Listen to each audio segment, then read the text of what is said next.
Hello foodies, this is Geeta from Kokum Butter.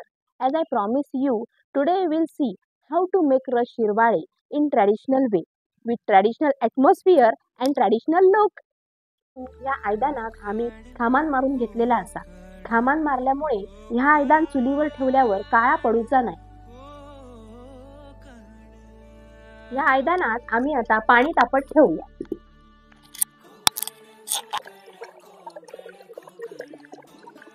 या पाण्यात आता आम्ही थोडेसे मीठ आणि थोडेसे तेल घालूया आणि पाणी झाकून ठेवूया.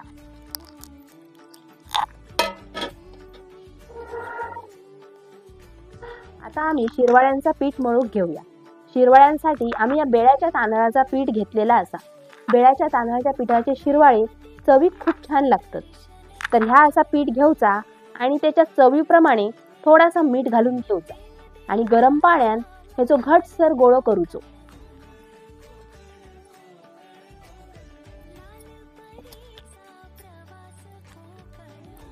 आपण उंडे करून घेऊयात. उंडे म्हटल्यार गोळे.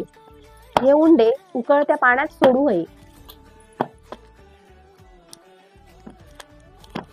योग उंडो साधारण एवढ्या आकाराचो बनवू हये. तर हे आपले उंडे तयार झाले. बेळ्याचा पीठ या थोडासा लालसर दिसतात. दिसाक हे शिरवळे थोडेसे गुलाबी दिसतले, पण ते चवीत खूप छान लागतात. आई पाणी खतखत लागे. पाण्यात सोड. खतखतलेल्या पाण्यात आता आपण हे हुंडे सोडूया.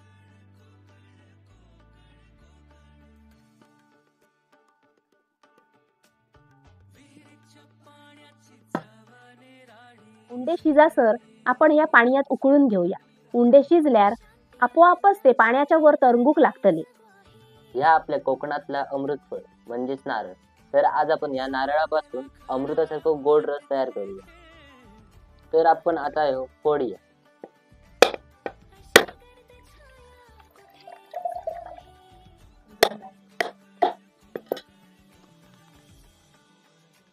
काकू वाईट जरा ह्यो नारळ काट घे. आदळ व्हायचा वधी माझ्याकडे. ह्यो नारळ आता आम्ही या आडाळ्यात कातून घेऊया. कातलेल्या खोबऱ्यात आम्ही आता हे वेलचीचे दाणे घालूया आणि थोडेसे जिरे घालूया. थोडीशी हळदही घालूया, जेणेकरून हे का छान पिवळं रंग येतल.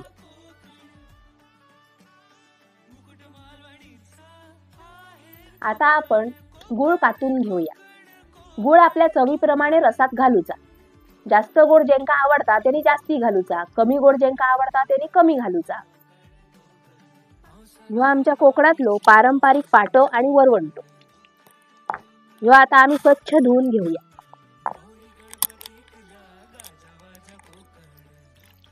या रसाचा कातलेला चून आपण या पाट्यावर बारीक वाटून घेऊया. या पाट्यावर कोकणी पदार्थांचे सगळे मसाले परंपरेप्रमाणे वाटले जातात. पूर्वीच्या काळात मिक्सर वगैरे काय अस्तित्वातच नव्हतं. ह्या पाट्यावर वाटलेल्या मसाल्याची चव काय निराळीच असायची.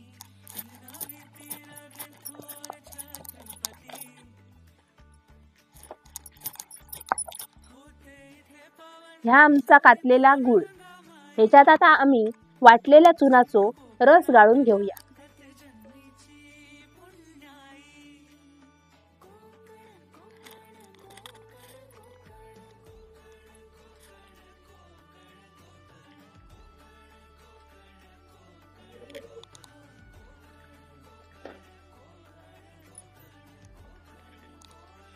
चुनाचो रस गाळून झालेलो असा. आता आम्ही अशा पद्धतीने त्याच्यात गूळ विरघळून घेऊया. आमचे उंडे छानपैकी शिजलेले असत. आता आम्ही शिरवाळे गाळून घेऊया. पारंपरिक पद्धतीत केळीच्या सोपात शिरवाळे गाळले जातात. केळीचा सोप म्हणजे केळीच्या खोडाचा साल ह्या असा दिसाक असता. पाहुण्यानो, ह्या असा शिरवाळे गाळूचा पारंपरिक यंत्र. हे का आमच्याकडे शेवगो असा म्हणतात.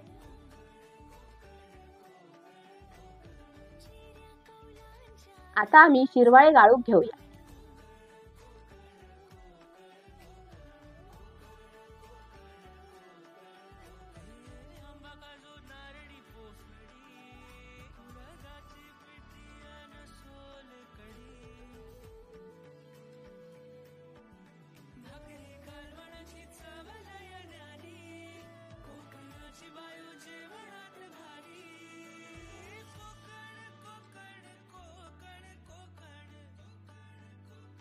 पाहुण्यानु हे आमचे शिरवाळे आणि रस तयार झालेलो असा.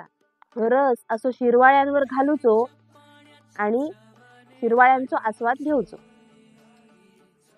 पाहुण्यानु आमच्या कोकणात पाहुणे इले काय आवर्जून ह्यो पदार्थ केलो जाता. केळीच्या पानात गरम गरम वाढलेले शिरवाळे पंक्तीत बसून खाऊची मजाच निराळी असता. तर तुम्ही कधी येतात आमच्या कोकणात?